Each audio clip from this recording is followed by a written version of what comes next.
No início da década de 1960, principalmente 63, 64, o Brasil vivia, o povo brasileiro vivenciava algo semelhante ao que os venezuelanos vivem e sofrem nos dias atuais.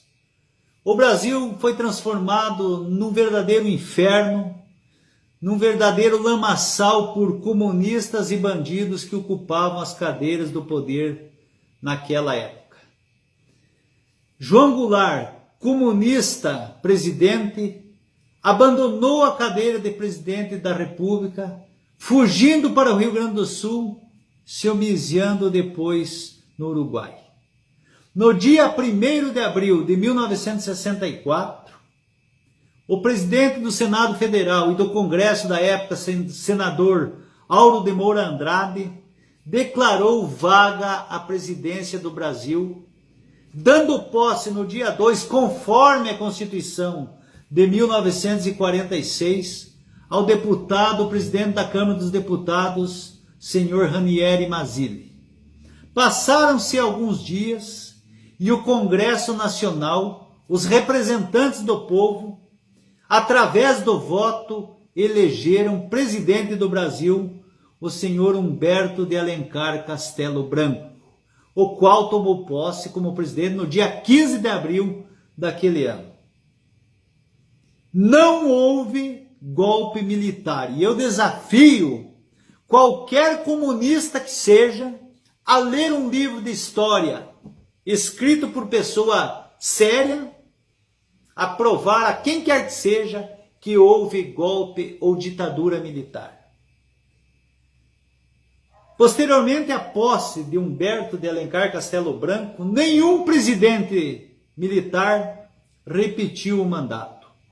Todos saíram depois de 4 anos no poder, escolhidos seus sucessores pelo Congresso Nacional, pelos representantes do povo da época, através do voto. Culminando em 1984, pela mão do general Figueiredo, presidente, a abertura política ou o retorno dos ladrões e bandidos que assolavam o Brasil e assolam até os dias atuais. Não houve ditadura militar, houve governo intervencionista militar constitucional, ok?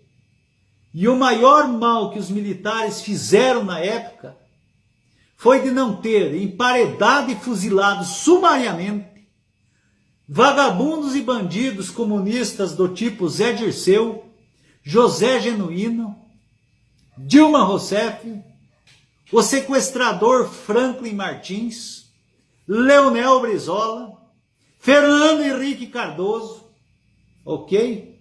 Gilberto Gil e todo esse lixo que assola e aterroriza o povo brasileiro até os dias atuais.